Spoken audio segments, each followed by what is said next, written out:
Give me the sign when you're good. What's up, everybody? Welcome to the SixPack Lab. It is your host, Jonny Catanzano, and today we have a very special guest for episode number 7 of the SixPack Lab, Mr. Gary Stevens. Welcome, Gary. Glad to have you here. Thanks, man. I appreciate it. Local yokel here from Austin, Texas. We decided to bring him all the way over from the gym, which is across the parking lot. That's right. That's nice, man. Glad to have you here. So today's episode, as always, we're going to start off with the latest in health news. We're going to pull up a little article that we found interesting here at SixPack, talk about it a little bit, and then we're going to move on to gym fails to fixes. We're going to try to help our customers out, try to get them a little bit better form and execution in the gym. Then we're going to go to Throwback Thursday. That's where we actually highlight one of our clients here at SixPack and a nice transformation they've accomplished. And then we're on to the meat and taters. Interview with Gary time. As always, we got Raymond on the ones and twos. Thanks for having me, buddy. What's up? Glad to have you. Happy Thursday. It is a nice, beautiful day here in Austin, Texas. Why don't we start off with a little health news? I pulled this article off of Pop Sugar, which isn't necessarily the most reputable website, but if you've been reading articles off these websites like Huffington Post and Pop Sugar, they have been starting to get actual real writers, and they're starting to do citation and talk about the actual people they've talked to. So this article is actually about serving sizes on a nutrition label, and that they are not actually intended to be the serving size you consume. Did you know that, Gary? I did not. Okay. So, yes, it actually, and to be honest with you, I didn't necessarily know that either. Oh, shocker. I know. So, what happens is a lot of us assume that a serving size is what we should consume in one sitting. By law, the serving size is actually what people typically eat in one serving. So, it's not what you're supposed to eat. It's what they typically eat in one serving. This data is actually survey data, and it's from the 70s. So it's a little bit outdated. So something you need to take into consideration. As always, the first thing you do at the grocery store is when you pull a product off the shelf, look at the nutrition label, look at the ingredients, look at the amount of macronutrients, the amount of protein, fat, and carbs per serving. Now we're talking about that serving size. What is that? Is that supposed to be how much I'm supposed to eat, or is that how much you're supposed to eat, or so what it is, it's the average, what the average person eats, which is generally probably going to be too much, right, Ray? Yeah, but isn't the average a lot higher than what it used to be? Yeah, that's the thing. That's the thing. So they've started requiring serving sizes on the labels in the 90s, but this data is from the 70s. So what's the best practice? What's the best thing you can do to kind of combat this is always check the labels. Like I said, do a little bit of math. You'd actually be surprised. Sometimes even the math is off on those labels. If you figure out in the serving size the grams of protein, carbs, and fat, and then you do the math, sometimes it's actually more or even a little less than the actual calories per serving it says there. Oh. Yeah. So always double check yourself. That's the best thing you can do. Your serving size should be based on what you're going to consume either for the day or for the meal based on your goals. That's what your serving size should be. So you need to analyze and make sure, first, if your goals are in line with what you're eating. So if you're looking for fat loss, you need to be in an energy deficit, meaning you're burning more calories than you're consuming. So per day, you need to break down, well, if I'm going to eat 2,000 calories to make sure I'm in a deficit, and I'm going to eat 5 times a day, you can divide 5 divided to 2,000 and figure out you're about 400 calories a meal. And then really quickly, if you're going to eat some rice and you see the suggested serving size on there is like a cup cooked or something, and takes up like 300 of the 400 calories you're supposed to consume, that serving size is probably a little bit too big. So that's the best thing you can do is always just consult the nutrition label on the back. Do your own math. Just because it has one serving doesn't mean it's healthy. It doesn't mean it's what you should have. That's the big takeaway in Johnny's thoughts on this article. Ray, you got any questions about this one? You seem perplexed. I'm just like, I don't know, man. I don't have any specific questions about this. Do you, when you go to the store, like let's say you buy something like dry pasta and you cook it, do you typically look at the label and then say, okay, one serving is 2 ounces dry, which it typically is, and it's about 200 calories. Do you do that, or do you just kind of eyeball it, pull some out, break it up? Just eyeball it. Okay. I definitely don't weigh anything. I don't measure anything. It's just kind of like, looks perfect. Looks like it'll make me full. So this article could help you out. Article would help you out is just always make sure and check that serving size and just understand that it's not necessarily what you should be consuming. Yeah, for sure. 100%. Awesome. Let's move on to gym fails to fixes now. This is one of my favorite parts. I always like to analyze. And guys, we always talk about this. This isn't lighthearted fun here. We're never looking forward to this. We're never here to just pick people apart. We're only here to offer helpful advice on how you can improve next time. And make fun of them a little bit. We're gonna make fun of them a little bit. Ray, why don't you go ahead and roll that clip? Yeah, let's check it out. Okay. Well, what do you call this? What the hell? So we've got a man here, and it looks like Gary, I knew you'd like this one. He's got,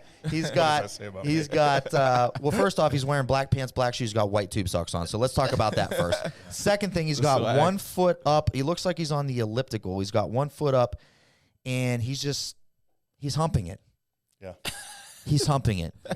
So I have, first, before we talk and analyze, I have questions for this guy. He's working on the stroke. Is that what we're doing here? Are we working on the stroke? The comments are good, that's for sure. Wow. There's definitely some good comments. Now, we pulled this one off Instagram. And, bro, you're butchering the elliptical machine. I'm not sure what the intent here is he has. So this is kind of generalized. If you're ever on any cardio equipment and not all of your body parts are in the equipment or attached to the equipment somehow, you're probably doing it wrong. So for this guy, he's got 1 foot on the left. Yeah, what is that? What is his foot on? He's on, I think that's an arc trainer, I think. It might be an arc trainer, not an elliptical, and your feet kind of go back and forth like this on these little pads. So he has 1 foot on one of the pads and the other foot up on the rail. So I'm sure he thinks he's getting a workout here, but he's removing, I'd probably say 90% of the resistance that machine is giving. So he's really just kind of moving around in place here. Sure, probably get your heart rate up a little bit. Seems a little bit dangerous. Probably not something I would recommend. Gary, what are your thoughts on this guy? I don't even know where to start. I think I know this guy to start with. Looks like somebody. Jim? I've seen this guy in the gym, I'm sure. I'm sure of it. You definitely have. Now, this brings up another topic that we can talk about, and that is grabbing the handles and such on the cardio equipment. Now, for a piece of equipment like this, you're supposed to. You have the hands, you have your feet on the pads, and you got your hands. So that's how it's designed. It's how it's designed. It's a full body workout. Now let's talk about like the treadmill and the stair machine, which I'm sure you've seen people at the gym while they're on the stair machine. They're leaning on the handles like this, going up the stair machine. Or my favorite is they get on the treadmill and they incline that thing. So they're back here, but then they hold on the handles. Oh, so then I thought we weren't going to talk about me working. Yeah. So, Gary, I have to talk to you about something. Yeah. So, guys at home, girls at home, you're defeating the purpose of what you're doing. Yeah. You're literally removing, I'd have to say 70, 80, 90% of the resistance intended. Like the whole point. Correct. So let's say you incline the incline machine or the treadmill to 8, 10, 12% grade. Then you grab the handles, you're back at 0%. You're back on flat ground, for lack of better terminology. Let's talk about the stair machine. When you're those handles are there for balance. Like you're supposed to maybe lightly hold on to them. Correct. You want all of your weight on your gait, your steps going forward, your ankles, your feet, your calves. You want all that weight centered over your body. You don't want to be leaning forward. Again, that removes that resistance. Yeah. So sometimes you have to take what you see with a grain of salt. Maybe a person has a back injury. Maybe they're just, trust me, I'm glad to just see people on the cardio equipment, period. But if you're going to do it right. And don't do monkey see, monkey do. If you see somebody else doing it, doesn't mean it's right. So keep that in mind. Nice. Little education this time. Dropping knowledge. We're dropping knowledge bombs. Ray, why don't we move on to Throwback Thursday, another great segment here while we actually talk about one of our SixPack Abs clients. So we've been doing this since around 2009 when we originally started the channel. We have over 1 million customers throughout that time. So we've had a lot of men and women come across our desks, and we like to highlight some of the best transformations we've seen. So what we have here is we actually have Brian. Brian resides in beautiful, sunny California, and Brian's a great guy. He's a member of our Jumpstart coaching group, which is a private Facebook group for our members where you can actually hop in the group, and I'm in there, and Coach Christian, our other platinum coaches, and you actually can talk with us like actual coaches. Cool. So, I mean, it's not a free group. There is a fee to get in there, but it's not expensive. But he's been a member of that group, and I've noticed him, and I've seen his transformation. I've seen him, and what he does is he just asks questions. That's the intent of the group. Let's say, for example, you sign up with Beachbody and you get one of their products. You have no idea what to do. What are you going to do? Just email their customer service? So with us, you can actually talk to our trainers. Read the label, right? You can talk. Yeah, correct. You can talk to us. So that's what Brian does is he asks us specific questions, and he makes sure he gets that proper guidance. So Brian here started off in January of 2019, guys. So he's done this in a short amount of time. Oh, wow, that's quick. 270 pounds there on the left. Wow. So he worked with one of our fitness coaches here, and they actually set a goal of 170 pounds. So he wanted to lose 100 pounds, and he laughed at it at first. He that's what he said. And when I talked to him, when he talked about his transformation, he said, "There's no way." Yeah. Next thing you know, 10 months later, he's under 180. Damn. Yeah, very impressive. All he did was followed our science-based six-pack and our Key Talks program, which are programs based off of intermittent fasting or keto, and they're both forms of calorie control. So calorie deficit is still the king here, but they are great forms of eating patterns for certain people. Some people, you can't handle carbs. You just eat too many. Some people, you don't like how you feel on carbs or this, that, and the other. So maybe keto is a good fit for you. And clearly, Brian has had some great success here, and he says his main focus has been high-quality grass-fed meats and a lot of organic vegetables. So nothing magic, nothing crazy. I know. So great job, Brian. Congratulations, man. You did a great job. Super excited for you. Eager to see the rest of your progress. I know you probably have some more goals. I'm sure it's time to build a little bit of more muscle. All right.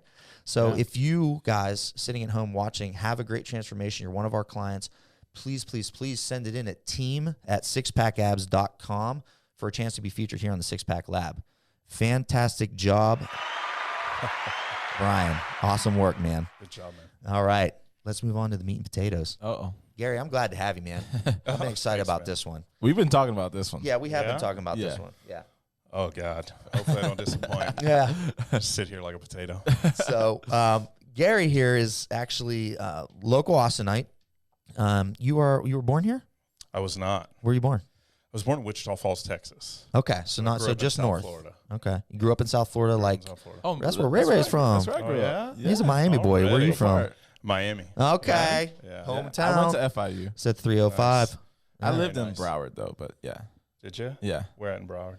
I actually lived like in Coral Springs. Okay. I spent a number of years in Pembroke Pines and Pembroke Miramar. Pines. Yeah. Yeah. I went to high school in Pompano. Oh, cool. Yeah, that's my story. Nice. About And 20 years difference, I can tell. yeah, At just a least little. 20. Ray is 25. extremely young. At what 24? 24. Jeez. We talk about movies and like songs and stuff all the time, and he's always over there like, I don't know what you're doing. Yeah. I get that all the time. I see that. So, and you reside here in Texas now, Yeah. the majority of the time. You Sure. got some other places. There are other places. What kind of places? Let's hear. I want to hear. Let's see. Let's say the lab wants to hear. Just getting back from Malibu. Uh-oh. You were out there twice in the last 2 weeks, weren't you? Yeah. I have a place in New York City, but I haven't actually even stepped foot in it in probably 2 years. Did you Airbnb it out or it's just chilling? Just chilling. But Hey, if you need someone to go over there, I know, right? It's pretty bad. You somebody to check on it. just drop me the keys. I'll be good. Yeah. I had somebody who had rented it from me for a little while. So, but I love the city. I love New York City. I spent a number of years living up there before 9/11. Yeah, so New York City is kind of, I'm just a mixture of all kinds of places. You travel a lot. Yeah, hope to. Mostly domestic. You do some international. Mostly domestic. Yeah. I can't stand to be too far away for too long. It's a different feeling once you get in that plane, you get over the ocean. It's just a weird feeling. Yeah, you know, when you have responsibilities like I do here in Austin, you don't want to ever be too far away. Correct. You got to be easy access. Yeah. You married or single? Not married. Not married. Okay. Good answer. Good answer. I like it. I like it. Yeah. Let's dive a little deeper into that background. You grew up in Florida mostly, or did you spend any time in Wichita Falls at No, first? definitely not. I was just born there. Okay. I'm very proud of my Texas birth certificate. You know, that's Yeah. Texas proud. I don't know. But, I wasn't born here, but I got here as fast as I could. Okay. That's good. We're glad you're here. We don't. And I own over 3 guns, so I am officially a local Texas resident. He is a legit Texan. Wow. Yeah, so mostly South Florida, but it came back to Texas all the time. That's where my roots are at. That's where Okay. my family's from. All my family lives here now. So you went to high school in Florida? I did. Did you go to college? I did a lot of technical college so far. I don't have a college degree. Okay. I was recruited actually out of high school very early for technical skills and so forth. Interesting. Like what kind of technical skills? So I was a Microsoft guy early in the 90s, early in my career. And, Really? Yeah, I worked on different projects there. And, Okay. Kind of a long history as far as I used to be just a hardcore nerd. Let's just put it that way. Okay. Well, there's a lot of hardcore nerds that are hardcore successful as shit. So nerd me up, yo. Yeah. That's the old days. I feel so antiquated now. Yeah. Little like you've kind of gone through a just transition in your life where you're not as maybe conservative or introverted and you're a little bit more outgoing, would you say maybe? Yeah, it's just my skills have changed. The thing with technology is, especially on the bleeding edge, it just changes so fast that you have a passion for it. I mean, back in those days, I was working 100-hour weeks. It's kind of really led me into some stuff we're going to talk about later as far as how I let my health just go. But I was literally 100-hour weeks. I lived in my office. We were working on a Windows 95 project, which I was what's called a TDE. Ray, do you remember Windows 95? Yeah, I do actually. That was the Really? first time I turned on a computer. Okay. Wow. Fair Actually, enough. never mind. I'm Vintage. lying. I'm lying. Actually, it was Windows 98. Oh, okay. Oh, yeah, 98. yeah. Okay. Different beast. Yeah, definitely. Yeah, different definitely beast. a little Yeah, I'm different. lying. And then they went to the XP. That's right. But I was a technical development engineer, and then I became a manager of a TDE department. And So were you like this is software? It just seems so. Like a lot of this is self-taught. You just learned this on your own, or just at the technical schools you learned a lot of it? I had a unique skill coming up as far as it relates to math, and I could visualize things on the computer that helped me later in life as I moved on to what's considered big IT, which is big corporate IT systems. And I just kind of understood data flow back in those days. It's different now, but I could look at a large-scale data system and understand how the data moves. I understood binary pretty well. So just a technical mind, had it in high school, and I was just kind of, I was leaving school behind, and it just was a natural fit for me to go ahead and progress and move on into the IT world or the computer world, PC world back in the day. Sure. I understood how operating systems worked, especially at the visual level, as opposed to what we used to do with, we would run an operating system on a device, and then you would run some sort of visual software application on top of it to enable the standard user to be able to use it, which was what we used to call Windows 3.0, Windows so forth, 3.1. Gotcha. Windows 95 was the first one to integrate those, and so I was responsible for a division of that development. Quite an accomplishment. I retired from Microsoft at 21, 22 years old. Oh, Gary, I've got more questions. All right, now you retired from Microsoft at 21. Were you clearly you made some coin at that time, just in those few years, or? Yeah, back in those days, I lived with a bunch of different guys. I was proud of my Toyota Camry. It was just a different life. I lived for the work. It was what I was passionate about. Not that I'm not now. It was just different. I didn't think about anything other than that. Didn't understand what it was like to really watch television. My life was whatever was going on inside of my PC and what I was responsible for. And you were honed in. I was really focused on tweaking the code and getting the goals accomplished and really exceeding expectations, not for any reason other than self-gratification. Right. It was a challenge, and I loved it. I was competitive, and I was naturally a leader. Microsoft had just fantastic training programs. I'm assuming they still do then, I'm assuming they still do, but back then it was they were really interested in investing in their people. Right. And so to be what's called a Microsoft retiree back then meant you became part of a program called the Microsoft Alum, which I'm still a member of to this day. And it's a network of people that really grew their credibility in technology through Microsoft back then. And your pay was more than just your salary. They were giving you stock I mean, that's where the money's at. Yeah. I mean, you had these stories about gardeners and so forth that were, worth millions of dollars, but they were mowing the grass. And it's like, it didn't really matter what your responsibility was at the company. We were all part of something. Yeah. And they took care of everybody. They took care of everybody. But the moment you hesitated as far as being there, you were as soon as you weren't putting in the time. Well, or maybe a foot out the door. Really, what came down to me was I got a call one day, and I was told how much I was vested in stock.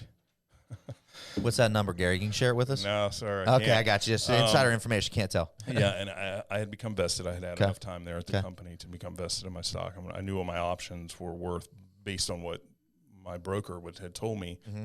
And that's not something I had ever considered the whole time I was there, because I wasn't focused in on making money. I was focused in on accomplishing the goals that were directly in front of me on my screen. Right. And there were days that, I'd have 4 or 5 days I wouldn't leave work. I would just stay. We had showers. We had, we lived the life. But it came time for me to depart, because I realized I had all this money that I had earned, and I didn't have any appreciation for life outside of there. Okay. And you were 21 at this time? Yeah, I was 20. I'd have to do the math, but 21, 22. Okay. What was next? What was the next step? Well, it was funny. I was around the office, and I told a couple people, I got this call and I'm worth this amount of money, and I think maybe I'm going to take some time or whatever. I might put in my 2 weeks or whatever. And within, it wasn't 45 minutes later, they were walking me out the door. So that's what I'm saying. They literally cut you from the herd. Wow. Yeah. As soon as you start losing focus, they don't want you to cause anyone else to do it. Yeah, that makes sense. You can't have that negative energy in there. Yeah, I left on great terms. That's great. And you said you're still part of the alumni thing. Yeah, so. yeah. We're still, it's cool. A huge group of people. Tens of thousands of people. But anyway, from there, I kind of traveled and moved on to career in big IT. And at that point, I went from doing what I needed to do to doing what I wanted to do. Okay. So. And what was that? Really, I was still a techie guy. I was a nerd. I think I went through my first marriage at that point. It's just all over the map. There's several years there. I discovered the joys of alcohol. And a little bit of the life, little party scene. Yeah, this is your mid-20s at this point, so still early 20s. At some point, I became part of a bar and opened a bar, and just here in Texas, in Dallas, and really just started pursuing. I was living like this second adolescence, but it was with, there was money there, right? It's different. It was different. It was irresponsible on my part in so many different ways, and I just didn't have an appreciation for what I had financially or otherwise, knowledge, so forth. And then at some point I became regrounded and really got back in and went to work for Motorola Corporation and just kind of bounced around in the corporate world for a while. I used to have a saying, first thing I would do when I got a new job was update my resume. It was the truth, because back then, late 90s, early 2000s, if you had a certain level of skills, you were extremely desirable, and you had headhunters. And that was in the beginning of the .com era and everything. So, yeah. So I kind of missed the boat in some of those areas where if I had become an entrepreneur at that point, I think life would have been different for me along the way. I'm very grateful for everything that I've been through, and I appreciate even the struggles I've had in life, because I haven't. Yeah, I'd love to say that, I retired from Microsoft with millions of dollars and my life's been a breeze ever since. I assure you that's not the case. No way. It's been quite the opposite, right? A lot of it has to do with the way I was raised and the struggles I had and the self-hatred issues that I dealt with and insecurities and blah, blah, blah, blah, blah. So, I went from job to job to job. I had a couple of marriages along the way and failed, and became an executive in big IT, and really just put my life into the toilet at one point in time, and became a father, and just all these things. And I just didn't continue on that path, unfortunately. And at some point I started in this reverse logistics industry that, I'm kind of known for now. Okay. So that was my next question. If somebody asks you, what do you do now? Or what do you do, Gary? You're main MO is reverse logistics? Yeah, so it's reverse logistics focusing in on the electronics industry. And so what that really means, people are always... Yeah, I'm going to need an explanation because I'm still... What about you, Ray? You get that? Did you get that one? I'm with him. You there, Ray? Okay. Yeah. Ray's a little more techie than me, so... I do dev work too, so I understand what you're talking about. So there's a lot of it there's a lot of it that I'm leaving out and I'm sugarcoating here, or maybe I'm just coasting through because it's, we don't have time to sit here for days and tell you my story because it's been a long one. It's been a long journey. But to get to reverse logistics, basically what happened with me was I found myself in a position of being a recovering drug addict. I developed a wicked opioid addiction that ultimately led me to be incarcerated. In your 20s when you were? Actually, in my early 30s. Okay. I went through a divorce from my daughter's mom, and I was struggling with so many things internally. I kind of hated myself, and I found this. And you had money at this time while you had money. Yeah, I was probably a little bit less well off than I had been at my peak in my early 20s, and I was really flushing it all away in stupid things. Right. And I got into this dog fight with my ex-wife who. That fight lasted for 14 years. Holy shit.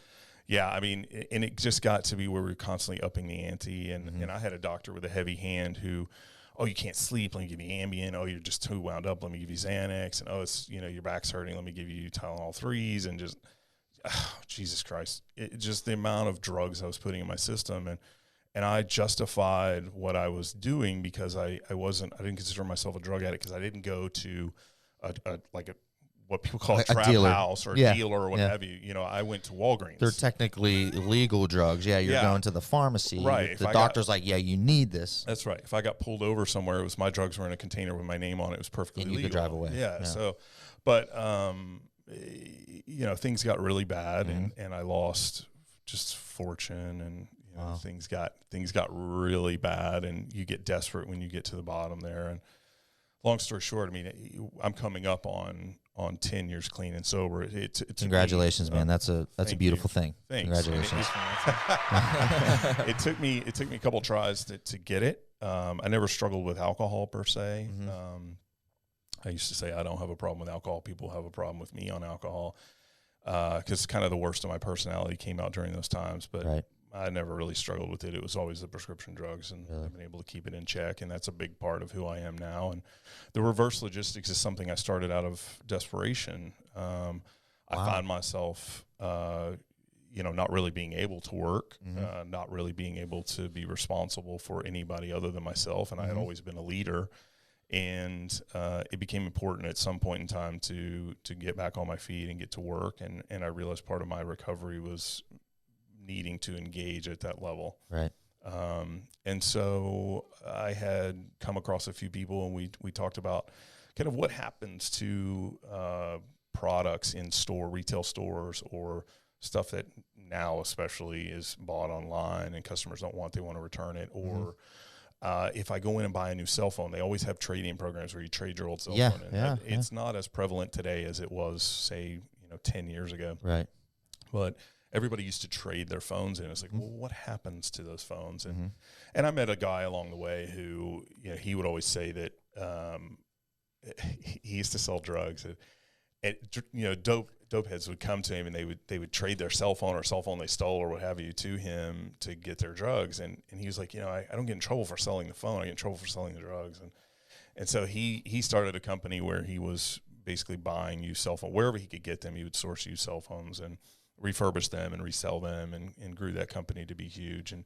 And I had started doing it with return goods from big box retailers, consumer goods, so forth. Like Best Buy and Circuit really, City back then it was, my big guy was Circuit City? was Costco.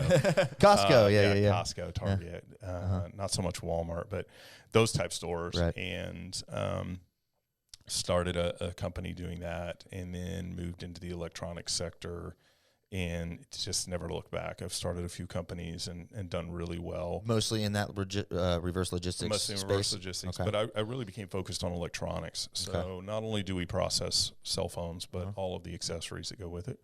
We process a lot of IT equipment, you name it. Servers and stuff. Yeah, as I say, you name it. If it plugs in, has a battery in it, we'll process it. Interesting. Or if it goes to one of the devices that plugs in or has a battery to it, we'll process it. Interesting. So, I don't ever mention one of the things that's very important to my company, Renew Logic, is brand protection. So we don't ever mention who our clients are. We don't talk about that. That's good. It's completely confidential. I can tell you some of the ones that have agreed to allow us, but we do a lot of processing for the United States government, specifically like U.S. Marshal Service, a lot of the law enforcement. Interesting. That requires a very special process. So we have, and that's like government contract work would be kind of labeled as that, or yeah, it's a very small segment of our business, but it shows the level of data security and how important that is to us. We're R2 certified, which is a RIO certification. Okay. That we recertify annually for that. We have an oversight committee that comes in and audits us, reviews all of our policies and procedures. A very long process to get R2 certification. But there's more to it than that, a lot more to it than that. And part of that is what we do for the government is far and beyond what we have to do to get the RIO certification. We do DoD data destruction, which stands for Department of Defense level data destruction. We do shred. So if something comes in and it has user data on it, we will, if we can't destroy that data digitally, or if we need one more level, we'll actually shred it down to tiny particles, and then that gets sent off to be recycled. A part of the R2 certification means nothing goes in the environment, so we don't throw anything away. It never goes in a landfill. If we can't take that piece of equipment and resell it or get it back to some sort of resellable form, it goes to be recycled. So nothing goes in the environment. Nothing goes to waste. Air, water, ground. Fantastic. Yeah, saving the planet one phone at a time. My man Gary. But it's more than phones. It's the computer equipment. It's everything that goes along with that. And it's not good for the environment, all that shit. Correct. Yeah. And part of the company is, I have fantastic business partners who are just amazing human beings who I adore. We're like a family. That's great. Having that kind of. Some of them are family. That's good. That's good. But and they're kind of known for more famous brands in the world, if you will. But yeah, so reverse logistics is a big piece of it. My primary processing facility here is here in Austin, Texas. And if people wanted to reach out to your or find your reverse logistics company, how can they find you? Yeah, so we're at renewlogic.com. There we it go. is. There it is. Ray's always got us on the backup, baby. Thanks, my man. buddy. Appreciate that. I Yeah, so that's our website. And it's just one of the companies that I own. It is the one that I sit as CEO of. And how many companies do you own? Let's see, we're at 8 Wow, currently. impressive. So, yeah. What would you say if you had to pick a favorite child? What's the favorite child? Are you allowed to say that? It's hard to say. It's definitely Renew Logic. Yeah. That's my baby. That's your baby. I have pictures of when I started Renew Logic, and Is it on here somewhere? How long have you had it for? we started Renew Logic about 4 years ago. Wow, And impressive. I started it. I went down to Office Depot and I bought. So there's one of my business partners, John Paul. How do I know? Why does that guy look familiar? Why does John Paul? So John Paul is the founder of Paul Mitchell. And yes, that's it. Yeah. Okay, it Yeah. all Yeah. comes. I was like, As gosh, well that guy looks as- familiar because he was in those sweet Paul Mitchell commercials. Well, he's also the founder of Patron Tequila, which he sold in January of 2018. He made a also- little bit of money with Also a that, huh? billionaire. Yeah, multi-billionaire. Oh, He's- look at Gary looking sharp there. Okay. There's John Paul's wife, Okay. Eloise DeJaria. All right. And I met Justin. Yeah, so Justin is Eloise's son and Okay. John Paul's stepson, and Eloise is just a fantastic person. I just spent some time with her in Malibu, actually the whole family, but Eloise, she is extremely health conscious, and it's been fun to watch her encourage me along my journey. She was a Playboy Playmate, and as well as she's a movie star. She's been in several movies, Really? TV shows, so Very forth. cool. Yeah, and just a fantastic group of people that I have. That's great, man. Justin is like me. He's in recovery, and he sits as CEO of the Arbor, which is a big drug and alcohol rehabilitation facility. So you guys are giving back. I noticed, and I knew this about you already before the show. We'll talk about this a little bit, but you give back too, philanthropic type stuff, right? It's a big thing for you. You literally, because I indulge, we've talked about cars, and we're going to talk about cars. I don't hesitate to spend money on toys, but the only way that I can feel good about that is if I donate the majority of what I've made It's extremely important to me because a lot of people say that, and that's just not their case. Ray, why don't you go ahead and pull up that news article that I have linked there. It's right at the top of his interview under the CBS Austin. Why don't you pull that one up? Okay. We're going to shift gears here a little bit. Yeah. We're going to move into, let's talk a little bit. First, I guess we'll talk about racing now that we're kind of on the topic. Okay. We're going to talk about that. So anybody that we have on the podcast here is somehow going to tie into health and fitness somehow. Yeah. And as a professional race car driver, you have to be fit. And it's literally no joke. Gary and I were talking the other day. His races are, a minimum of 6 hours? Yeah, so if you do an endurance race, they're minimum 6 hours and upwards of 24 hours, multiple drivers. Okay. So tough. You're driving it 2 Grueling. hours at a time. Grueling. Yes. So real quick with the philanthropic stuff, I think this was what this was about, Ray, if you want to play this. I guess you do special, you take kids out in the cars? There's a lot of these. Yeah, there's a lot. We gotta add. Okay, we'll wait for the ad. Wait for the ad to go by. Yeah, there's a lot of these that we do where we people make donations to do hot laps with us. And then the people that are actually involved in the charity, we take them out for hot laps as well. Nice. Which hot laps means it's a full on. You're going. I've done a hot lap in a NASCAR before at Atlanta Motor Speedway, and it's fucking hot, bro. I mean, I was definitely so I got to drive the car too, but they only let you go 140. Hot lap, they had us at 175, 180. Yeah. Bro. Yeah. Whoa. And in those cars, so I started out in the NASCAR world. In those cars, you're only turning left. Yep. It's a little different. In my car, especially at this track, which is Circuit of the Americas. Which is the big F1 track for those of you that don't know. This is one I think it's the only F1 track in the United States. It's amazing. That's right. And, it's actually only about 12 minutes from my house, too. Right. It's fantastic to have it here in Austin, but it's... Why don't you go ahead and play that one, Ray? Yeah. You guys ready? Yeah. Ready, set, go. Brave participants get the green light to drive as fast as they can. Is that you? Coda. That's you driving? So when they say Coda, that's Circuit of the Americas. Shows us professional race car drivers are making a difference, helping put the brakes on cancer. There he is. You're going to see a lot of the cars very close to each other at well over 100 that your garage? miles an hour. It That's is. exactly what Willing Central Texans can expect at Circuit That's of the me Americas. driving. Down that street will hit right at 160 miles an hour. Professional drivers like Gary Stevens are donating their time and cars like this Porsche 2018 GT3 to take That's a people dream car. around the track. The experience is That's a dream one car. that's like being on a All right, why don't you turn the volume down on that one, Ray? I've never even been. So how did you get involved with the charity, with the hot laps? Is this something you created or? No, it started out. There's several of them here in Austin. It started with some of those, and there's some that are much larger. That really they just invite you to come out, and I supply the car, the tires, the support team, the fuel, we all do as drivers for each one of our individual cars, and racing is extremely expensive. It's not something that you get into to make a living. It's something, like I told you before, it's something you get into to lose a fortune. Right. It's a hobby. It's like golf on steroids. If you golf is it's not a cheap hobby. Exactly. And just imagine spending that, per minute as opposed to per round of golf. Yeah, it's going to be a no-go for me, dog. Yeah, you'd be surprised. Some people have it calculated down to the per minute of really? what it costs them to run their car. Well, I think it's like on a top fuel dragster. I think each pass is a couple $100,000 or something. I think between the fuel and the engine wear. Yeah, and I've got a friend who does that, and she was the top in the United States or in the world for quite some time. And it's ridiculous the amount of money, and they have to tear the engine completely every down time, and rebuild it after every time. That's insane. Yeah. So let's talk about this racing. How did you get into racing?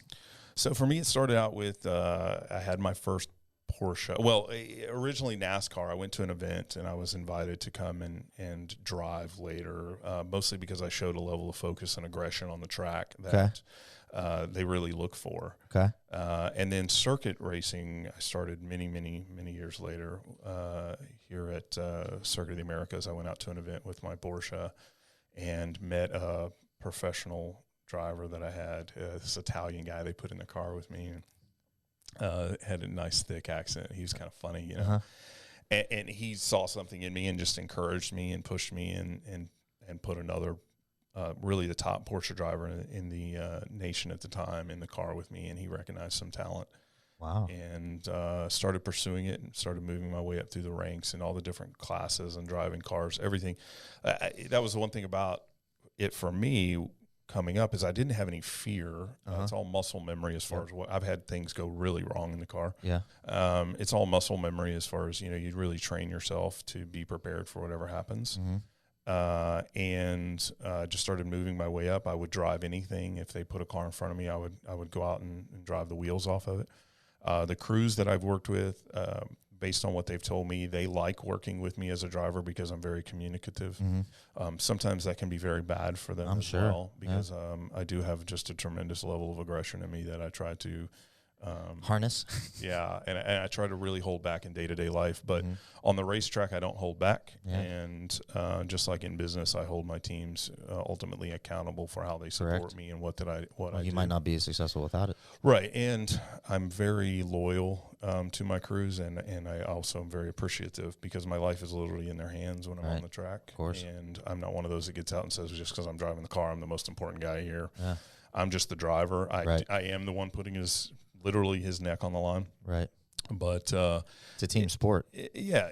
I'm 46 years old now, just turned 46, and I'm too old to really pursue some of the really high-end ranking stuff. This is, it's really guys at the level that I'm racing. It's guys that have some money and they're going out and pursuing it all for their ego. For the love. Yeah, or the ego. It's really all ego because kind of like that. I think I saw in a documentary like the Gentleman Driver on Netflix, similar to that, kind of.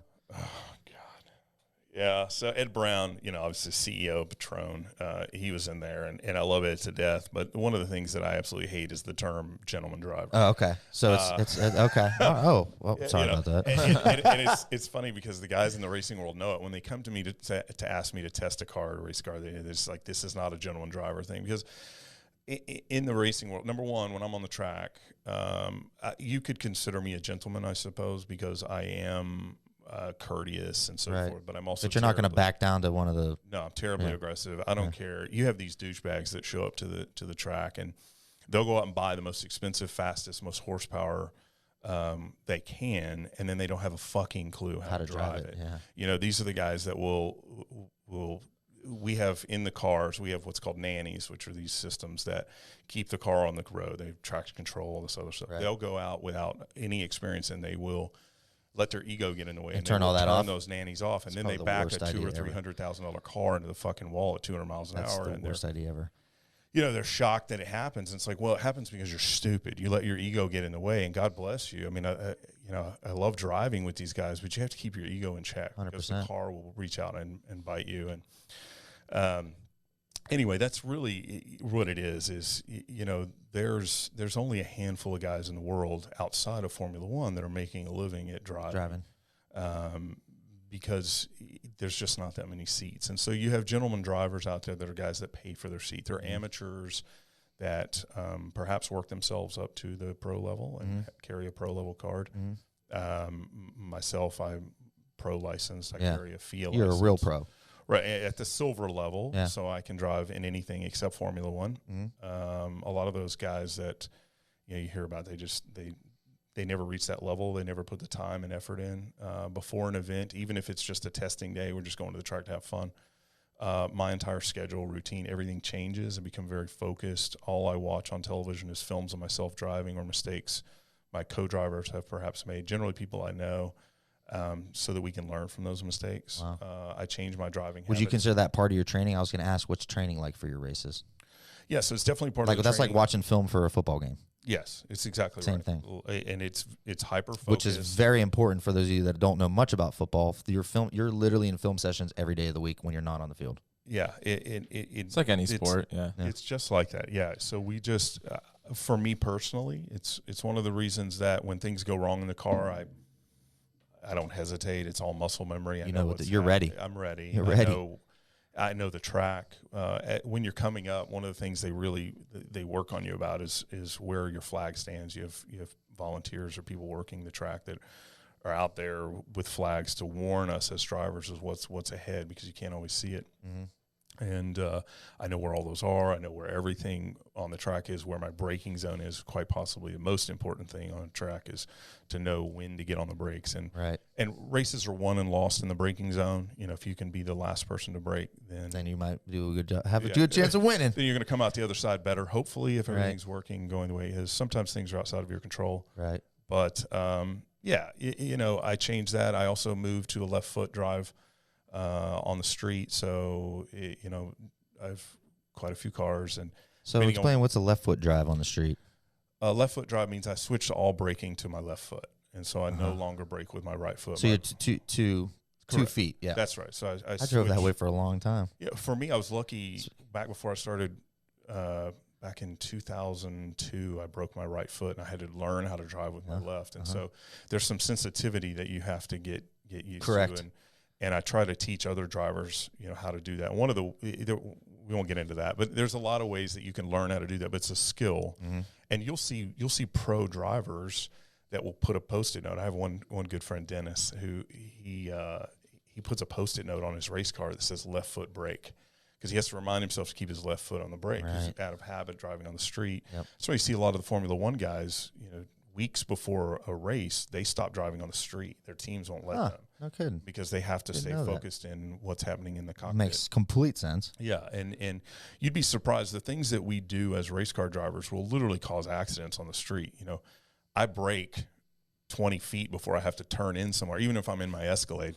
And, you know, a person behind me is like, what the fuck? You know, so it just doesn't work on the street. Race car, bro. Chill out, man. No, I'm not trying to actually cause accidents. Right. Because I'm just going to lock at least try to lock the brakes up. So, it completely changed as it relates to my training. Some of my health and nutrition stuff really changes. I was going to say, I mean, you're in the gym a lot. I see you over at Gold's quite a bit. Thanks. Would you say that helps tremendously? It does, especially depending on the level of training, what kind of car I'm going to be driving. Because a lot of my cars are analog. Which what that means is I don't have computer power assistance. Steering. Right, no computer assistance. So everything is completely controlled by what No power I'm doing. steering. Yeah. No power steering. Ray, have you ever driven a car with no power steering? No. It is when you want to turn, you're like this. It's like it's really hard. It's interesting, especially in a race car when you're having to really finesse the car, and you're trying to make turns. Sometimes 120, 140 miles an hour. You're making a turn, and it's all manual. Jeez. So my shoulder and arm strength is extremely important. That's one of the reasons I really stopped. Is I suffered an injury to my right shoulder that was kind of devastating to the racing. And that comes down to, it was similar to the guy you were showing on the video earlier, me doing stupid stuff in the gym. You know, it was just a bad move on my part, and it cost me dearly. The gym is an extremely important part of it. And it's not, the gym is really, for me, it's about the happiness that it brings to my life, you know, the natural endorphins that are released and so forth. And, stress management. I'm just a happier person if I can make it to that gym every single day. I'm the same way, baby. I used to not know that. You know, I used to be such a fat ass. We're going to talk about that too. Now, you mostly race here at COTA. Have you raced any other cool tracks or any other? Yeah, just been all over the place. All domestic, or have you gone like international? I've done some international, but mostly domestic. I've hit all the like Watkins Glen. Oh, Watkins Glen, multiple times. Look at me knowing the racetracks. I know. Yeah, Seneca. What's NOLA, Daytona. I mean, so all over. Very cool. Yeah. And you primarily now, when you're racing in a race, you're primarily using. You said it was like an LPC car. LMP car. So Le Mans style prototype. And that's the one with no power steering and no computer. Yeah, that's my Radical, which was one of the videos there. There's no windshield. Ray, I've got why don't you scroll down? Things, I've got a couple pictures, Ray. What's that? There's no air conditioning either. Why do you need air? You're going 200 miles an hour, bro. You got plenty of air. It's so hot in there. Fantastic sound system, though. That's the engine and the wind screaming by. Exactly. I got a couple pictures here of Gary's race car, the LPC, you said, right? LMP. Which really, LMP is a kind of a broad scope. What in the racing world, this is what we would call an aero car. Yeah, there you go. Yep. So this is a car that uses, you have to have a certain amount of aerodynamics. So that's the one right there. Yeah. And so this is a Radical which is a manufacturer in the UK. I'm very loyal to this car and this brand. These people have been fantastic to me. I actually sold that car and I'm moving up to a different one. But, that's a car that is completely counterintuitive the way you drive it. So a lot of cars you want to slow down as you enter the corners because you're relying on what we call mechanical grip. That's an aero car. So you have to have a certain amount of air going over the top of the car and underneath it through the diffuser to hold the car keep downforce. down. Right. So if you slow down, say below about 50 miles an hour, you lose all of your aerodynamic downforce. And at that point, you are strictly mechanical grip. The car is good on mechanical grip, but it is far better aero. So the faster I can go through the corner, and you want to go fast through the corners. That's right. Now I'm guessing through the corners is where a lot of races are won. Oh, of course, yeah. I'm sure all the cars go fast on the straights, but it's like you said, the braking in the corners. Oh, right. It's like I was telling you before. You have these D-bags that show up in their $200,000-$400,000 car with all this horsepower, and they blow past you in the straights, and then they get in the corners and they don't have a fucking clue what they're doing. I see it all the time. I think it's hilarious. I'm sure. I love it when they pull up funny. behind me and wave their hands and shit like I'm in their way, and whereas they don't have a clue how to get through the corners. Yep. All they know how to do is blow down the straights. Yep. It's really comical. And we all sit around and laugh about them later, but they just think they're in beast mode when they're on the track. It's pathetic. Dorks. Yeah, I mean, in the corners, they look like they're parking. They're going so slow. But in the straights, man, you would just think that they're fucking Mario Andretti. It's just sad. They need to learn how to corner. And frankly, I did a lot of time in the Miatas and what we call momentum cars, which is really slow cars. And But that's how you learn how to drive. right. A lot of guys want to mock the guys that are in slower cars, whether they be in a Subaru or a Honda or a Miata. Miata is a fantastic race car. Because it's got a 50-50 weight ratio, right? Well, really what it is you don't have the horsepower to compensate for mistakes. And so you have to learn from your mistakes very quickly. Okay. And you want to go through a corner just fast enough to carry that momentum out the other side because you're going to need as much of a jump start on the outside of the corner. Right. And, in the racing world, no one should ever make fun of the low horsepower guys, whether he's driving a Mini Cooper or Miata, what have you, because those are the guys that are really driving their car. They really have to drive it. Yeah. They can't depend on the right pedal to save their ass like the douchebags depend That makes on. sense. Now, we talked about this a little bit earlier. It's an expensive hobby. It is. Clearly. Very. What's the most expensive part? Is it the tires? Is it the gas? Is it if you got to fix something, or is it just kind of all really fucking expensive? Yes. It's all really fucking expensive. Yeah, I mean, you start with the car. You start with the fact that, you're out there with – there's a saying that there's an organization here in town that I shouldn't say here in town, here in Texas that I started driving with called Edge Addicts, and they put on these events where – you can show up at the track with your car and they'll put an instructor with you. They teach you how to drive the track and you're out there with other people and so forth. Well, the owner of this lady named Karen, and Karen used to stand up in front of everybody and tell them, this is not a race. You're not going to get a trophy. You showed up here with your trophy. We want you to leave with your trophy. So your car's your trophy. Your car is your trophy, right? That's a sign of accomplishment in your life. And this is not cheap. It's expensive. And so, you show up with your trophy. People don't like to get their cars mucked up. I'm but sure. Unfortunately, it has to happen, especially if you're in my way. Yeah. I like it. Yeah, you'd be surprised. I mean, because I don't have a problem with that. If I'm in a race and you're just being a dick and you're in my way and I've earned you're going to get on that bumper. I've got no pro. I'm going to take both of us out rather than letting you win on the douchebag factor. So nice. Kamikaze driving. I love it. Well, I mean, I've had major catastrophes happen in my car, as people would say, and I've really mucked them up, and I've got a crew and tons of parts, and 3 hours later we're back on the track, so it's not a big deal. Yeah. But it's terribly expensive. I've got a good friend who's spending, I mean, he was top Porsche guy for a while. He's a local Austin resident. He's spending $150,000 a year just on tires. Never mind everything else. Do you guys get like kickbacks or sponsorships from these tire companies? Well, we definitely don't call them kickbacks. Yeah. Slight discount. No, you do. You get tire sponsorship, and a lot of times you get tire discounts and so forth, depending on the decals. Still got to pay though, baby. Yeah, you're still paying. You're still paying the guys that have to mount those tires. Yep. You're still paying the crew. Yeah, and you'd be surprised. Sometimes you put a part on the car. What kind of fuel does that car use? Like over 100 octane or? It uses a racing fuel that's 100 octane or better. A lot of your street cars that go on the track, your Porsches and so forth, 93. the computers, they just don't. There's no benefit there especially cost benefit when you compare $5, $6, $7, $10 a gallon fuel against $2 and something gallon fuel. There's just no benefit there. So you spend a lot of time at Coda. You actually have somewhat of a part ownership stake in it, or? Yeah, so it's my business partner, John Paul, who's, he's one of the investors at Circuit of the Americas, Coda. And if you pull up, you can see a spaces out front, reserved for John Paul Dejari. Okay. And so, we have access to all of the owner portions of the track. And, but you'd be surprised. I mean, that's great for if you're entertaining, or if we have clients or so forth we want to take out there. But a lot of times the fun at the track is to be had in the cheap seats. Yeah, that makes sense. We usually get cheap seat tickets to go with our suite because it's more fun to be down there. With all the peons, right? I wouldn't call them peons. I'd call them the guys paying the bill. Yeah. Oh, you're right. You're right. The guys paying the bills. Keeping the track open. That's right. They are. And so you have such a love for race cars. You actually recently bought into an automotive shop here in town. Yeah, so Soul Speed, which real quick, small world. I actually used to take my car there, my old Charger SRT, before Gary owned it. Yeah. Now he owns it. Now I'm definitely going back. Awesome, man. Always had good treatment there. Business. Yeah, thank you. So Soul Speed is one of the two top. Oh, it's on the other cup. I still have the old sticker. I have one of those stickers on the cup. Sorry, go ahead. That's funny. It's one of the top two shops in Austin, and I used to drive with the other shop. We won't mention their name. Okay. But it's a passion of mine.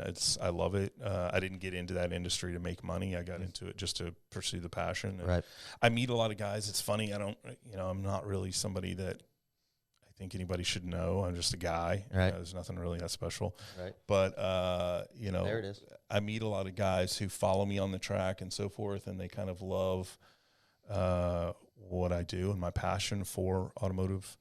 And it can be anything. I mean, you can come at me with any car. It doesn't have to be an exotic, and I can show you things about the car that are just so cool. Yeah. And, I spent some time hanging out with an engineer who built the software for the fuel consumption on the 2020 Honda Odyssey. Interesting. Minivan, right? Interesting. But it was so cool to have that conversation because it's very technical and so forth. So there's things about all cars that I love, and I think guys appreciate that passion. Yeah. I also am the first one to call out the douchebags in the automotive world. The guys that will, just because they can afford a $200,000, $300,000, $400,000, $500,000 car, buy it and go take it to Cars and Coffee. That's another thing. You'll never see me at Cars and Coffee. Damn, I was going to ask you to go next Sunday. No. Hey, God bless the guys that go to Cars and Coffee and really enjoy it. Good for them. But the one thing I don't ever want to be is the guy who shows up in the super expensive car and look at me and so forth. Yeah, I have young guys in college who come up to me at the track and they want to take pictures of my car. I mean, there's one guy in particular I can tell you about. His name's Grayson, and he used to come up to me and he's just desperate for a ride and stuff. I was like, let's go for a ride, and so I took him out on the track. I dedicated a whole day. I took him out on the track with me every single day, or every single time that day, and then multiple times he'd come around. And one time we set an appointment for him to come to my house and shoot some of my cars. We were going to take him out and take him around different places in Austin and get pictures of them. And I totally forgot, and I was like Florida or somewhere, and he texted me, it's 9 a.m. still good. I'm like, fuck, but I'm not gonna let this kid down. I said, I tell you what, man, I'm sorry, I can't make it. Go to my house. Here's the code to get in the house. Here's where the keys are at. Take the cars. Go take pictures wherever you want. And he responded back. He goes, I don't know if you're joking or yeah. I was like, no. But I'd known the kid really well. It's not like some stranger off the street. I'd spent a lot of time with him. I trusted him. I knew he was going to be responsible. So my point is this: I love these machines, and they are terribly expensive, and I treat them the way they should be treated. I mean, first off, they're cars. The people inside of them are far more important than them. Always. But there's something that I have to share. It's like artwork, and I love to share them.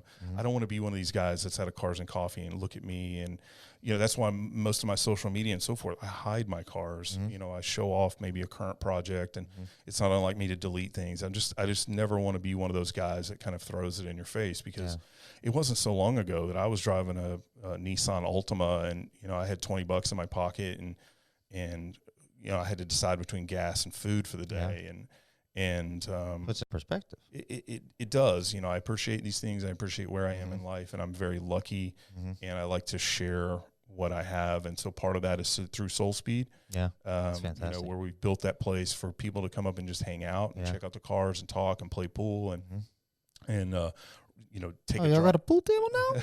Oh, bro, I'm coming. Actually, Let's go. that is directly from John Paul and Eloise's house. It must be a gave nice it to- pool table. It is. It is ridiculous. There's some $40,000 monstrosity in there. I would never pay that much for a pool Dang, table. hopefully it but puts the balls in the pockets for me. it better, right? Right. Hopefully Auto. it'll do better for you than it does for me, right? But that's why we built a place like that, is for. You don't have to be an exotic guy. You can bring your Honda Civic up there and hang out with us. We'll show you some cool stuff going on with the car. You can turn any car into a race car, baby. But it doesn't even have to be a race car. Well, really, hey, I'm making it a race car. You know. What no, I mean? fair enough. And Modify it. Do whatever you want to. You can modify it, which a lot of that. We're not that kind of place where we're going to encourage you to do that. We're the kind of place where you're going to come up and say, "Hey, I'm thinking about having such and such done. Do you think that's a good idea?" Yes, no, maybe. Like earlier, you were asking me about some mods, and it's like, yeah, you can take it to them, or you can bring it to us, or you can take. We're not.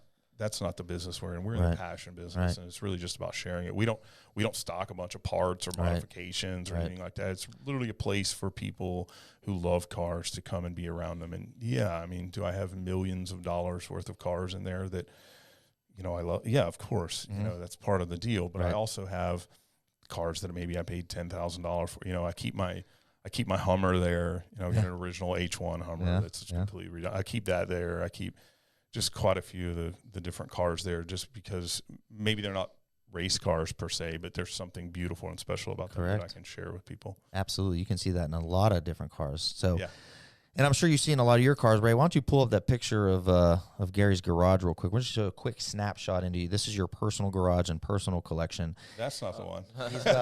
He's got a few cars here. There we go. There's some of my friends' cars in there. There's the number 18 GT3. Yeah, there's the 993. Okay. Porsche in the background. There's some kind of Volkswagen station wagon that's kind of hiding around the Ferrari. I see it right behind it. I see it. Yeah, the white 991.1, which is now gone. That's like we were talking about earlier. That's just always going to be a favorite car of mine. Just because the engine in it was so special at the time, and I'm just a hardcore. In the automotive world, what we call a naturally aspirated guy, NA guy. No turbo, no supercharger. That's right. Yeah, there's just something to be said for a naturally aspirated car where I don't have to wait on any boost or turbo lag, so forth. So,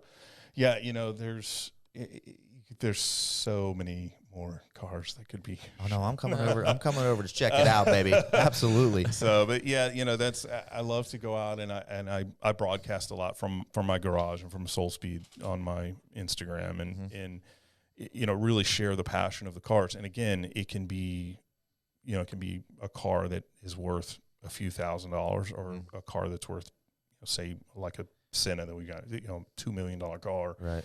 It can be, you name it, and I'll find very special things about the car that I love, whether it be a line that I understand, why they did a line a certain way in a car or something performance-wise about it. A guy was telling me one time, he picked me up from the airport in a Nissan Altima, and we were talking about the car, and I was like, man, this chassis in this car is just incredible, and he's like, it's like a piece of shit Altima or whatever, And he thought I was, I guess, mocking him or whatever. Joking. And it's like, no, let me show you just how capable this car is. Not that I was going to get behind the wheel, but I started pulling up some stuff about the car and how that chassis is just so rigid and so fantastically engineered. Of course, the Asians, they just do cars extremely well. Over-engineered, baby. Don't get me wrong. I'm a German. Got my 4Runner. I'm a German car guy, but I can appreciate what they do there. Yeah. So any car, I can show you things about it that are really cool and help. And again, that's not my business. I don't do that for a living. I do it because I love it. Yeah. My business is reverse logistics, and it pays me handsomely, so I don't need to do Soul Speed for any other reason other than the fact I just absolutely love it, man. That's good to love hear. it. That's a shop that I want to be at. Not the guys that are going to try. Yeah, you need that supercharger with the 15 pounds of boost upgrade and those drag radial slicks for the back. It's like, but I'm only driving like to work. And stuff. Yeah, I mean, what you're more likely to get out of me is to show you, hey, listen, if you put a good set of tires on there and you maintain the car better, let me show you how much better the car is going to be to you if you just change the oil every 1,000 miles, or if you, whatever it is, there's simple things that you can do to the car that just will help it small things give back to you. I'm coming over. I'm bringing it. So Gary, you've had quite a career here, and one part of it actually has been you've actually been through. we were talking about Throwback Thursday earlier with our client, but you've actually been through a transformation yourself. You've actually kind of been through two. Yes. So, Ray, why don't you pull up that first picture? This was before the first transformation, I guess. Uh-oh. Big Gary. How much you weigh in this picture? 400 pounds. 400 pounds. All right. And how long ago was this? That was 2001. Okay, so about 18 years ago. No, excuse me, 2002. 2002, when I graduated high school. Okay. Wow. Thanks Long for that. time ago. So Swift kick in the nuts. Appreciate it. 2002, I was yeah. I was 8. Here we go again. Here we go To the again. retirement show. So this was the and I didn't know this earlier when we were talking. You this was your first transformation. You had gastric bypass, I did. Yeah. Uh-huh. Yeah. and it didn't work, Well, I or you lost- didn't let it work, or you didn't. Yeah, you know, it's funny how I look at that picture, and I think when I saw that picture, I saw outside my house in Dallas. I was loading my grandmother up. The thing you can't see there is I had to carry a step stool around on my Hummer at all times. This is my old H1. I can see it. Yeah. And I had to carry the step stool around so that because she couldn't get in and out. But, you know, when I looked at that picture, I didn't see what we now see when we look at it, you know, because all of my mirrors in my house went from the neck up, you know. As long as my hair was trimmed right and I didn't have too much facial hair, I thought it looked good, you know. But I did. I had gastric bypass surgery after a really wicked, embarrassing event, which was I got on an American Airlines flight, first class, and the fucking seatbelt wouldn't fit. Oh shit. Yeah, that's when you know an something's eye wrong. opener. Yeah, when they hand you a seatbelt extender in first class. Yeah. Okay. With the I big, wasn't in it's the a little- big seat. Yeah. big seat. Yeah. So Yeah. there was that, and then a buddy of mine came over. We were doing something in the house, and he kind of bumped into my stomach, and he goes, "Are you getting fatter?" It's like, damn, bro, you know I'm already Did you fat. have to say fatter? Damn. Supposed to be my homeboy. Anyway, Come on, dog. So yeah, I mean, but a good thing that he did, you know. And so my daughter was born shortly after this. I have pictures of my ex-wife driving that truck, 9 months pregnant. But my daughter was born, and it was like, oh, something's got to give here. I can't do this. And so I went and got the gastric bypass. I had a full bypass surgery, and lost some weight with it. But my eating habits, like, there was so much more to the picture. When I look at that picture, I see somebody who really, really, really hates himself. You know, I just really couldn't stand the person that I was. Absolutely. And I had become this person that, I guess, through self-loathing, self-comfort, so where I would just eat and do the stupidest things and just was lazy, and it was just evident to everyone around me except me. Right.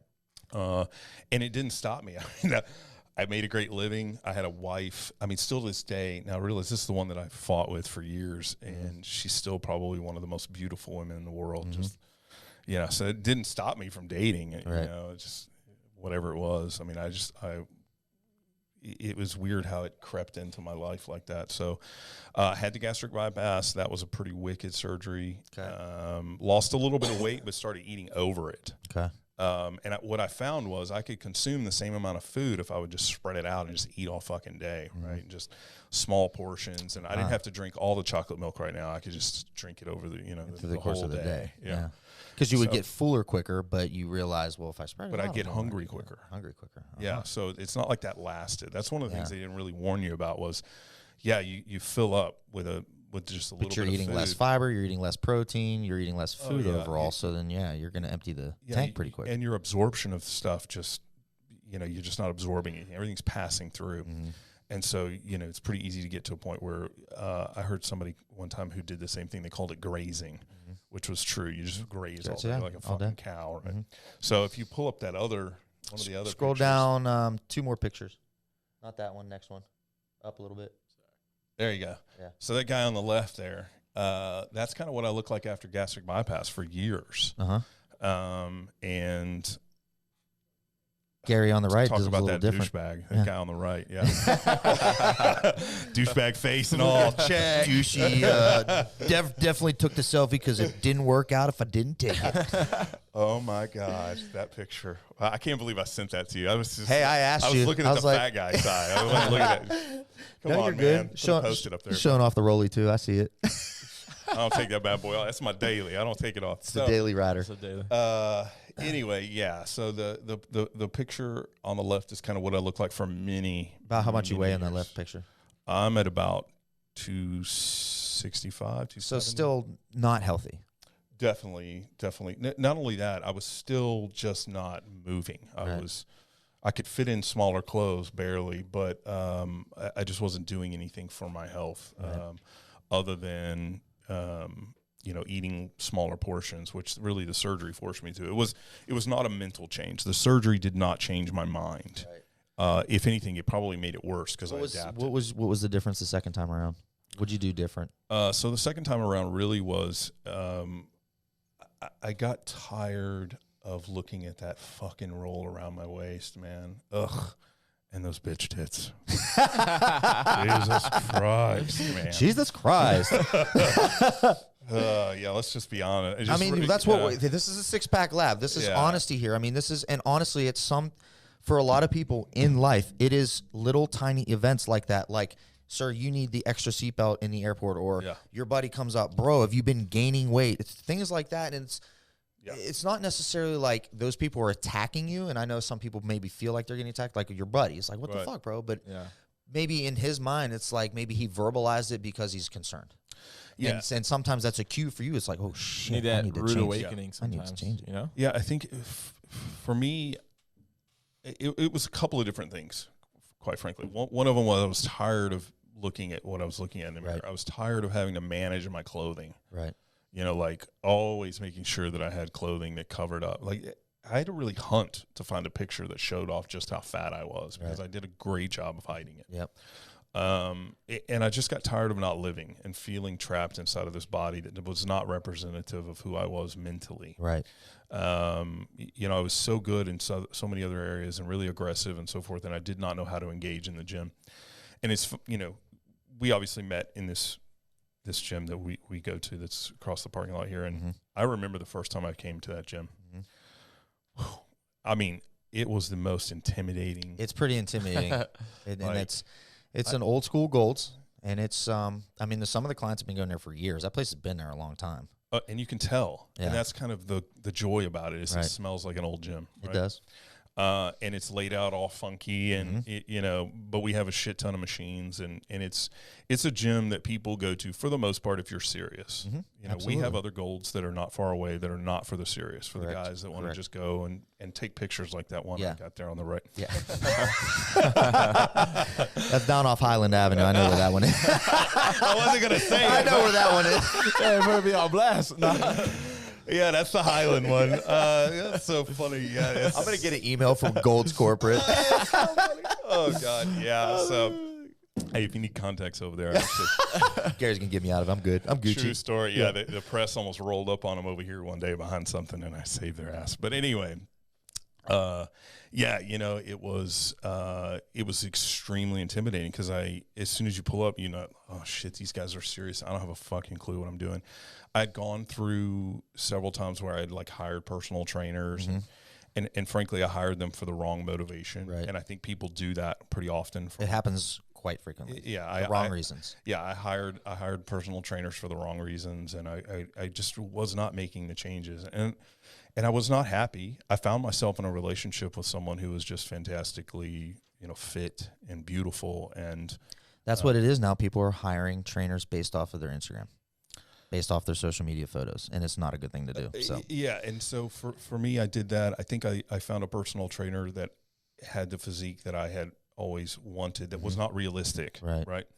But he had the physique that I wanted, and so I hired him thinking that a month in I'm going to look like that. He can give me that. Right. And really, it's just all wrong. Right. But I ended up in a relationship with someone who was really gym addicted, and I found myself getting more comfortable in the gym, and it was a big hurdle for me. It was a big barrier that I had to cross. And I think that once I did that, I immediately started wanting to reach, like I've done my entire life, which is whenever I go through something that's very tough. Like I said, when I went to recovery, when I started businesses with nothing, when all of these things that I did that were very difficult, I immediately reached behind me to try to help people come through. Right.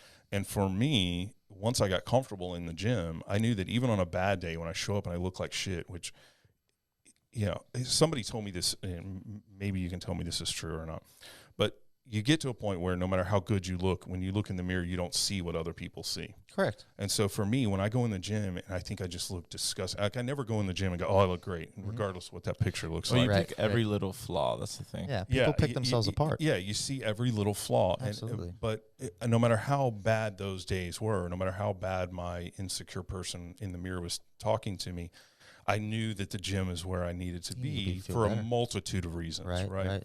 And so now, if I miss several days in the gym, I can just feel it, not only emotionally, but you know, I just feel it physically. Right.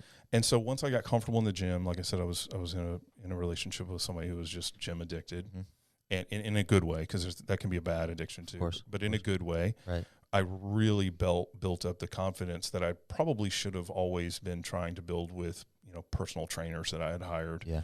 But like I said, I hired them with the wrong motivation.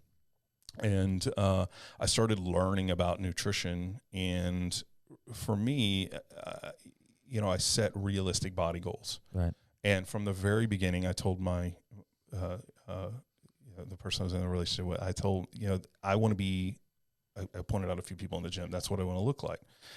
And this term came up called fit fat, you know, and I was like, oh, I want to be fit fat, you know, I want to be fat, but I want to be fit, you know, I just want to be the fat guy who's got muscles. Right. And it was like, and I know that sounds, you know, a little weird now or what have you, but for me, that was a realistic goal that I felt like I could obtain. Right. So I went for it, and I really started enjoying getting to that point, and I would see myself getting closer and closer and closer to fit fat. And so once it just all snapped one day that I was suddenly beyond fit fat, and where do I want to go from there? And I really started, and during that I suffered my shoulder injury because, like I said, I was just being stupid. I felt like Hercules in the gym. Yeah. I was trying to be the race car driver in the gym, and I don't have the expertise, right? Right. And so, with that being said, you know, along the way I hurt myself, but I got to a point where I was like, oh, I'm where I want to be. I could, you know, you and I had a conversation one day where I mentioned my shoulders and my arms. I mean, it's horrible that I'm actually on camera today because I haven't worked out. I've been on vacation, so I don't have a pump. You know, it's like, you know, we can tell. You gotta wear a tight shirt. Here in the SixPack Lab, pre-pumps are required. Yeah, awesome. A couple push-ups before you start the podcast. 10 body weight squats right outside the front door before you come in. We'll be reshooting this, I promise you. So, anyway, or you guys just have, like, you know, have me covered behind green screen or something. Once I achieved my goals physically, I really got comfortable, and it was like, okay, I fell into this maintenance spot. I know a lot of guys, you know, they have aspirations to have that six pack. They have, you know, they want to perhaps get to a place where they can compete. And it's, to me, it's amazing to be in the gym and see people with so many different goals. Right. Everybody's working together. Right, in harmony. Right? For the same, like, broad goal, but every little bit more specificities for each person. Yeah, and I've really come to respect that. And I used to not. I didn't appreciate it. I thought, oh, you go in the gym, it's because you know, whatever. You got an ego, or and I never knew. Our gym in particular is really fantastic for having just a lot of friendly people in there. Absolutely. You know, regardless, welcoming atmosphere. Yeah, regardless of where they're at physically, and I've tried to continue that, and I appreciate everybody in that gym because they're just fantastic at being nice and friendly, and you know, the guy who's you know, at any given time, whoever the best, strongest, most shredded, whatever the hell guy in the gym is still probably a pretty nice guy, you know, if you just give him an opportunity. Absolutely. And so, like I said, that gym was extremely intimidating for me. Now I find myself, I'm, you know, working out at you know, the Venice Golds and perfectly confident in there with the world's best, you know, because my goals are different than everyone else's in there, and I'm comfortable with that, and I'm comfortable with where I'm at, and I like the way that I look now, and I like how healthy I am, and like I said, nutrition is a part of that. I've not been one of those people that really dedicates himself to his nutrition. That's kind of an important step for me that's coming, but I don't have any aspirations to compete or have that level of health or physique, leanness, and it's not in the cards for you. There's no need to. Yeah, I'm more comfortable just being kind of a big guy, who knows his way around the gym and can do whatever. I definitely want more shoulders and more arms and all this crap. I'm gonna be helping with that. That guys always want, and Of course. it's funny. I mean, sometimes I'll get up and my arms are better than 20 inches, and everybody's like, "God, your arms are big." It's like all I see is spaghetti. It's just like I've got the same issue sometimes. Yeah, and so for me, it was a mind change. I gave up so much nutrition, or not even nutrition, things that I used to eat that I don't even miss anymore. I developed a taste for things that are a little more healthy. I still indulge. I allow myself to have desserts when I want to, but I'll have maybe 2 bites and I'm good. Yep. And that's the lifestyle, the lifestyle that everybody talks about. That's leading a healthy lifestyle. That's not following a diet for a little while. Right. That's doing what you want to do based on what your goals are, what your prerogative is, what your day-to-day is. If I want to have 2 bites of a piece of cake, I'm going to do it. But now I do feel better that I'm eating these whole sweet potatoes with nice lean ground meat and some vegetables. Yeah. Big difference. Yeah, and I think, as you've met my daughter. She unfortunately inherited my fat gene, and I'm not saying anything that would hurt her feelings. She acknowledges that, and we talk about it. And it's she's 17 years old now, and she doesn't understand the lifestyle change that she's going to have to go through in order to change the way she is physically. And a big part of that is, learning a more developed palate, I would say. Of course. Because some of this stuff is really good if you just allow yourself. Willingness to change a little bit. Yeah. You have to. Open your mind, try things that are different, develop a taste for them, and give up some of that processed crap. The crap. I mean, listen, I'll be the first person to devour some Oreos if you put them up here in the middle of the table. But few and far between, right? That's it. Have them every now and then when you want them. Have a couple cookies, but it's not something that you should have in your pantry. Don't buy them. No, should not be at the house. Don't keep that stuff at the house, Absolutely right? Yeah, So dangerous. that's one of the ways I learned to stop eating like Out of that. sight, out of mind. Buying it. Yep. Because I'm too fucking lazy at 10 o'clock at night when I want an Oreo to get in the car and go get some. Correct. I'm the I worst. mean, I could favor it, but I'm not spending that much money. No, for an Oreo. definitely not Uber Eats and that crap. That's a way too much. You know what I'm saying? I'm not that desperate. Thank God. There was a day, the 400-pound guy, all day long. He would have been. American Express would have been calling him. Promise. But anyway, there's so much. It's funny to see my passion change and go towards that area. I don't ever see myself as being one of those hardcore health guys that I like looking up to them and learning from them and so forth. But mine is more realistic for me. For you. For me. And it's individual. And that's what's important. Yeah, and you can pick and choose what you want to, indoctrinate into your daily life. Right. And like cardio. Cardio is a tough one for me. I think that's true for everybody. A lot of people, I feel you. absolutely. It's not fun. Some people love it, right? I mean, some people just love cardio, and God bless them. I don't get it. I just can't do it. I'm not going to go do a cycle class or any of this stuff, right? Cardio for me is walking from the car into the gym. I can only do cardio with sports. Like I play basketball. That's about it. Yeah. I can't run on a treadmill. It's just Cardio equipment so is hard. tough. It's tough. People, Yeah. you can do it. There's a purpose for it, but the outdoor cardio, the sports, athletics, activities, more physical, functional stuff, jumping rope, using kettlebells, medicine balls, things that are going to also benefit you in maybe your muscular development, resistance type training, but then putting a cardio spin on it, that's fun. That can be more fun, more challenging. Absolutely. But even then, not everybody's going to like that. Yeah. Yeah, and I think for me, I had to find what was going to motivate me to Correct. do something I don't like. And that's the lifestyle. You have to find what you like. If you're a person at home right now, you're like, well, Gary and Johnny, I just hate going to the gym. That's okay. You don't have to go to the gym, but you should be exploring other avenues of exercise and physical activity. Maybe grab yourself a few kettlebells and look up a couple YouTube videos on how to use those and just do them at home. So what are your thoughts on that? Because I'm a person that used to invest tens of thousands of dollars on this crap for my house. Okay. That just made fantastic places to hang laundry. Correct. Right. Correct. You know what I'm saying? There is in the fitness equipment industry, there are what I like to call, there's a lot of piece of equipment that are just the equivalent of rattlesnake oil, where they make some new equipment and they make it rad and blah, blah, blah, blah. But there's also a lot of pieces of equipment that are what I call staples and kind of fundamentals. And yeah, I mean, there's something to be said to have your own gym is cool because it takes that equation out of it where, oh, man, I got to drive to the gym. Oh, shit, it's 9 p.m. Oh, it's Austin traffic right now. It's easy to make excuses. Well, see, I for me, it's funny because like I was telling you, I was so insecure the first time I walked into this gym. Now walking into the gym is part of the motivation. Me too. Like I can't work out at home. Me too. I can't work out in a gym where there is no one. And there's some people that can't work out at home, and that's the thing is like if you're one of those people where you enjoy like me, I enjoy. I don't have a home gym. I enjoy. I have some cardio equipment at home, but I enjoy the process of going to the gym, walking in the gym, seeing my boys, seeing the girls I know, seeing my fiance there. She works out there all the time. Seeing guys like you, that is part of the process. So for me.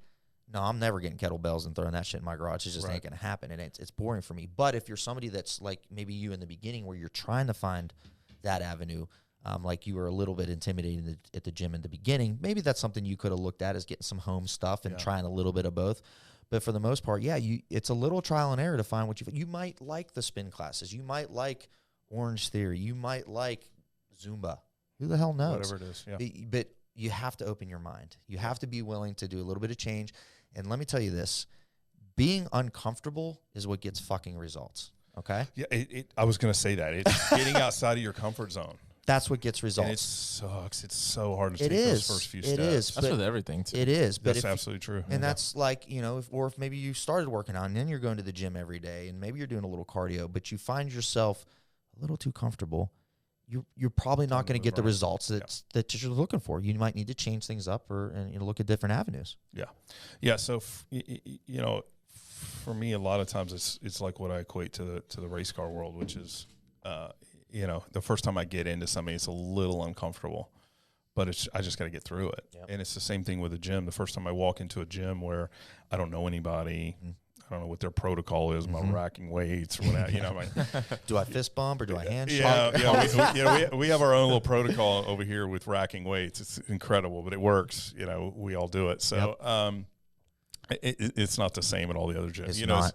It's an uncomfort level. Is there going to be ego in this gym? Is there it's just got to go through it. And the same thing with everything else. I found the same thing when I go shopping for nutrition and what am I going to be comfortable with? What am I going to like? Is this going to taste like shit? Is this going to work? Blah, blah, blah. Yep.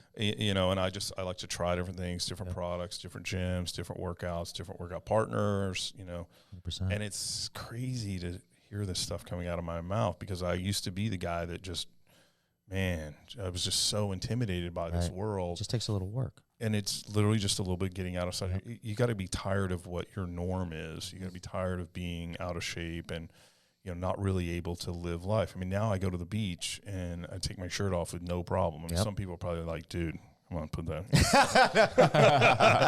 But I mean, and it's so funny because I told a couple of friends of mine who were fitness guys in Dallas, and I said, like, I can't remember what years I was telling them, but let's just pick a year. Like 2017 will be the year where you're all asking me, Gary, do you own a shirt?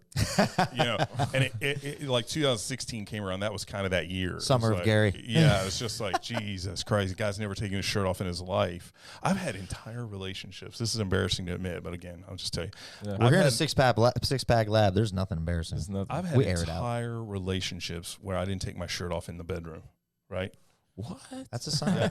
I was dating this amazing Polish girl, and just I'll never forget the first time I saw her in a bikini. I think that my tongue like hit the ground, and we dated for 2 years, and she never saw me without a wife beater on in the bedroom. No shit. It was pathetic. Yeah, it was really what it was, and that was one more sign for me to get into the gym. Was something's got to change. Because I needed that confidence, and it wasn't about anything other than my stomach. I hated, being fat. Yeah. So it's amazing how different things are now. It's just a life change. Somebody says you want to go to the pool. It used to be like, oh shit, what am I going to wear? I got to find a water shirt or whatever. Now it's like, hell yeah, I don't have any clothes. We'll do this. Let's go. I'm gonna pop that top off. Let's get it going. I'll take anywhere, anytime. There are times at the track they're like, Gary, put your shirt on. I love it. And that's what a lot of our clients, I mean, we talk to them, we follow our coaches here, we follow up with our clients, and we notice that and that's one of the best things about being a coach or being a trainer is that when you see that natural confidence start to come out, or changing from you being scared before to be like, bro, I was just at the beach this weekend. I took my shirt off and it was actually kind of cool. Like hearing that just gives us the warm fuzzy. So man, I really, really appreciate you sharing that, your story, your transformation story, because I know it's not always easy to talk about. Yeah. So why don't we move on, Ray? Let's hit up the rapid fire round. Oh yeah, Gary wasn't ready for this one in the SixPack Lab. We do the rapid fire round. So Gary, I'm just going to ask you a bunch of questions. I want you to just answer nice and quick with the first answer that comes at the top of your head. However you want to answer it, totally cool. Are you ready? I'm ready. All right. Favorite exercise? Oh, God. Incline press. Incline press. Nice. Favorite color? Green. Favorite song currently on your playlist? Ice, Ice Baby by Vanilla Ice. Oh, he's going for the retro. Rob Van Winkle is a friend. I'm just saying. You know Rob? Oh, yeah. Oh, dang. I met him at a building materials show one time because he has that TV show that I think Hardwood Lumber Liquidators had brought him in as a celebrity or whatever. So that was pretty cool. Your first car? First car was a Pontiac Grand Am. Grand Am. What is your most recent car purchase? Most recent that's been delivered was a couple weeks ago, and that's the 2019 GT3 RS. That's the green machine. Weissach. God, that thing is bad, boy. Woo! Yeah. Favorite production car? So not race car. Favorite production car is any Porsche. And the Porsche? Well, any Porsche 911. Okay. Put it that way. Okay. All right. Real Porsche. All right. Favorite car that you own? Oh, God. I know. That's a brain stumper. I knew you got some cars, bro. Bro, that changes by the second. Really? It's like that? It's really bad. Wow. Is it the one that you're driving? No, I drove the Escalade today. So, don't get me wrong. I love that. Cadillac makes a great product, although the dealership here in town, we won't say any, they suck at it. Yeah. They Customer service. Yeah. Yeah, not so much. What? Say the question again? What's the favorite car that you own? I mean, really, I just got to put it out there that it's any Porsche 911, anytime, 911. Any generation, with the one exception. Any Porsche guy will understand this, and that is what we call the abomination, which is the 996. So that's the first water-cooled.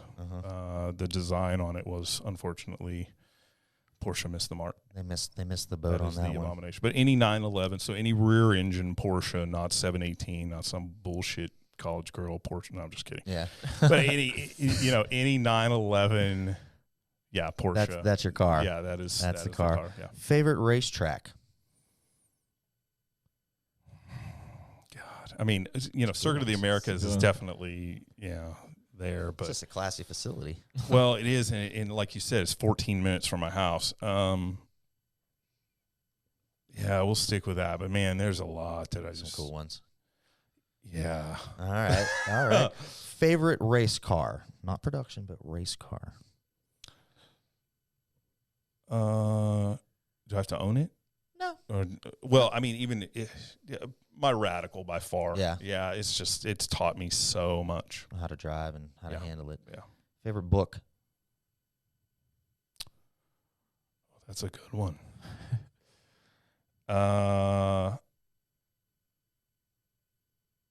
Make It So, which is a management book that was written. It's called Make It So. It's a management book that was written about 20 years ago that is based 100% on leadership skills derived from the television show Star Trek. Interesting. Yeah. Very cool. Interesting it's book. amazing. It will teach you some leadership stuff. Okay. It's All right. theory, but cool. Ray will put that book in the description if you guys want to check it out. Favorite superhero? We'll go Superman. Favorite place you travel to? Disney World. Least really? Oh, dude, I go once a month. No, Orlando? you don't. I used to live there too. You're just a kid at heart, aren't you? Yeah, I go once I a month. love it, man. I love it. Least favorite place you travel to? South Austin. And on that note, Ray, that is the completion of our rapid fire round. Thank you so much, Gary. Awesome, man. Awesome. Now, Gary, you are on social media, so you do have quite a following, about 90,000, almost 91,000 followers. So you guys at home, if you want to follow Gary, Yeah, what's that Instagram? Fun Gary 512. I That's love right. it, man. Yeah, I love yeah. it. So you'll get a little taste. You'll see some cars in there and You will, yeah. see a little of the business, see the racetrack, that sort of thing. So make sure and give him a follow. Gary, I really, really appreciate you coming by and feeding us all this Thank you. awesome intel and information. So quick recap on today's events. We did talk about the latest in health news. We talked about the serving size on the nutrition label. Make sure and check that. That is not the serving size that you are supposed to be eating. It's what the average person eats. Your serving size should be based on your total calorie intake for the day or for that said meal. We talked a little bit about Jim Fails to Fixes, my homeboy. Let's get hands and feet inside the cardio equipment at all times. Then we talked a little bit about our nice transformation from Brian out in California, one of our customers. Fantastic job, Brian. If you or anybody at home does have a fantastic transformation, you're a customer of ours, please send that in to team@SixpackAbs.com. And then, of course, we talked with Gary, which was a fantastic little discussion there. So as always, Ray, thank you for being on the ones and twos. Ray's going to throw all the articles that we talked about today into the description, as well as Gary's Instagram handle if you want to follow him, as well as his business information if you'd like to reach out to him. And your host, Jonny Catanzano, I really appreciate all you guys. We'll see you next time here in the Six Pack Lab. Awesome.